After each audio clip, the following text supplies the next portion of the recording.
Hello all, welcome to Rao's and films. ఈరోజు dragon cinema release చేశారు, starring మొన్న love టుడేతో hit అయిన ప్రదీప్ రంగనాథన్తో. సో ఈరోజు చూసాం. సో ఎలా అనిపించింది? ప్రదీప్ రంగనాథన్ ని మీరు ఇప్పుడు అంటే లవ్ టుడే హీరో అని చెప్పారు కాబట్టి లవ్ టుడేతో కంపేర్ చేసి చూస్తే అంత కాదు, వన్ టైం వాచ్. లవ్ టుడేలో పాయింట్ చాలా ఫ్రెష్ గా ఉంటుంది, ఇది ఏంటంటే కొంచెం ల్యాగ్ అనిపించింది. చెప్పాలనుకున్న పాయింట్ మంచిదే, అంటే అంత టైట్ గా లేకపోయినా ఆ పాయింట్ ఏంటంటే ఇప్పుడు జరుగుతున్న కార్పొరేట్ ఇంటర్వ్యూలో జరిగే మోసాలు లేకపోతే ఇవన్నీ చూపించడం చాలా ప్రాక్సీ ఇవన్నీ చూపించడం కరెక్టే. కానీ కొంచెం రీసెర్చ్ ఫెయిల్ అయింది అందులో. ఏంటంటే ఒక కంపెనీ ఇప్పుడు గూగుల్ లాంటి కంపెనీ మెన్షన్ చేస్తాడు అందులో. గూగుల్ అని ఎందుకు చేశాడో తెలియదు, మెన్షన్ చేసి ఏరియాల్స్ ఉంటే తీసుకోరు, అసలు గూగుల్లో కోడింగ్ వస్తే ఏం పట్టించుకోరు అనేది కూడా మనం తెలుసుకో. ఒక అబ్బాయి లైఫ్ లో ఎంత విధమైనా కానీ సక్సెస్ఫుల్ గా ఒక కంపెనీలో 3 years బెస్ట్ ఎంప్లాయ్ అవార్డు తెచ్చుకుని ఫారెన్ వెళ్ళబోతూ లైఫ్ ని లీడ్ చేస్తున్న వ్యక్తిని మళ్ళీ వచ్చి ఏరియల్ రాయమని అనేది కావాలని గ్రెడ్ చేసినా కూడా నాకు ఎందుకో తను నేను రానన్నా కూడా ఏమవుతుంది, ఆ కంపెనీ కాకపోతే ఇంకో కంపెనీకి వెళ్తాను. ఎందుకంటే ఆల్రెడీ ప్రూవెన్ ఎంప్లాయ్, కోడింగ్ వచ్చిన వాడికి డిగ్రీతో స్కిల్ ఉన్న, డిగ్రీ లేని వాళ్ళు ఎంతో మంది కోడింగ్ చేసే వాళ్ళు ఉంటారు. ఇదంతా రీసెర్చ్ ఫెయిల్యూర్. బట్ ఆ పాయింట్ అయితే కరెక్టే, ఇంటర్వ్యూలో మోసం చేయడం. దాన్ని క్లైమాక్స్ లో బాగానే ఓవరాల్ గా చూసుకుంటే క్లైమాక్స్ ని బాగానే ఇది చేశాడు. తను పైథాన్ టీచ్ చేసుకుంటూ కూడా బతికేయచ్చు, అంత స్విగ్గీలు జొమాటోలు ఇచ్చుకుంటే చేయక్కర్లేదు తనకున్న ఎక్స్పీరియన్స్ కి. మళ్ళీ కాలేజ్కి వెళ్ళే ఎపిసోడ్ అయితే మాత్రం నాకు ల్యాగ్ అనిపించింది. అక్కడ డ్రాగన్ క్యారెక్టర్ మరీ అదిగా ఉంది. అనుపమ పరమేశ్వర్ మళ్ళీ రీఎంట్రీ ఇచ్చిన సీన్ అయితే నాకు ఎందుకో కావాలని దాన్ని మధ్యలో పెట్టినట్టు అనిపించింది. అంటే అక్కడ ఎవరో ఒకరు ఉండాలి కాబట్టి ఆ గిల్ట్ని క్యారీ చేస్తూ చేయడానికి చేసింది.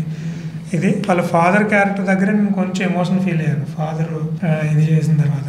మిగిలిందంతా కూడా ఏదో అలా మాస్ ట్రై చేద్దామని ట్రై చేసి స్టోరీ డైల్యూట్ అయిందని అనిపిస్తుంది. సాంగ్స్ కూడా నాకేమి ఉన్నా 2 songs, 2 songs కూడా ఆ 2 parts 2 sectionలు మనకి కాలేజ్ వదిలేసిన సెక్షన్, మళ్ళీ కాలేజ్ జాయిన్ అయిన సెక్షన్, 2 songs అక్కడే పెట్టాడు. ఆ 2 parts ఎప్పుడైపోద్ది, ఎప్పుడు ముందుకు వెళ్తుంది, ఈచ్ కాలేజ్ ఎంటర్ అయిన తర్వాత ఈచ్ ఆస్పెక్ట్ డీల్ చేయడం ఒక్కొక్కటి చూపించుకుంటూ వచ్చి ల్యాగ్ లాగా అనిపించింది.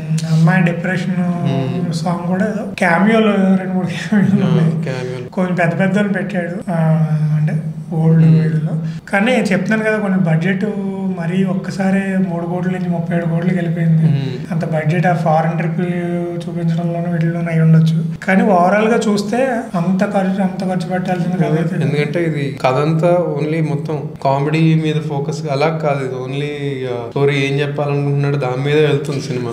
అయిపోతుంది అన్నప్పుడల్లా స్టార్ట్ అవుతుంది, ఒకటి అయిపోతుంది. అంతెందుకు లాస్ట్ లో పెళ్లి సంగతి, ఇంకా పెళ్లి రేపనగా మళ్ళీ ఒక కథ స్టార్ట్ అయ్యి మళ్ళీ దానికి పెద్ద ఇది జరిగి మళ్ళీ అంతా అయిపోయి వాడు డెలివరీ అయిన తర్వాత మళ్ళీ వీడు వచ్చి అదైతే గెస్ చేసిన పాయింట్. ఎందుకంటే మనకు ఆల్రెడీ క్లూ ఇచ్చేస్తాం. ఇంకోటి కంప్లీట్ స్టోరీ మొత్తం లీనియర్ గానే వెళ్తుంది. కంప్లీట్ లీనియర్ అయ్యేసరికి కూడా మనకి ఎంతసేపు చెప్తాడు, ఫ్రంట్ బ్యాక్ ఫ్లాష్ బ్యాక్ ఇవి కూడా ఏమీ లేవు, మొత్తం కంప్లీట్ లీనియర్. సో అది కూడా మనకి ల్యాగ్ అనిపిస్తుంది. లాస్ట్ లో తన గురించి చెప్పేది ఎక్కడో కొంచెం నాన్ లీనియర్ గా బ్యాక్ వచ్చింది. ఓవరాల్ గా అయితే గెస్ట్ చేయొచ్చు నెక్స్ట్ ఏం జరగబోతుందని.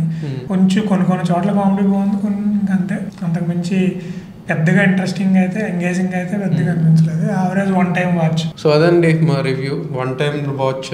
మీరు థియేటర్లో చూడాలనుకుంటే ఒకసారి మామూలు క్యాజువల్ వ్యూయింగ్ చూడొచ్చు ఈ cinema. For more film reviews మన ఛానల్ సబ్స్క్రైబ్ చేయండి. సో ఇంకో సినిమా రివ్యూతో మళ్ళీ వచ్చేస్తాం. Until then bye, thank you.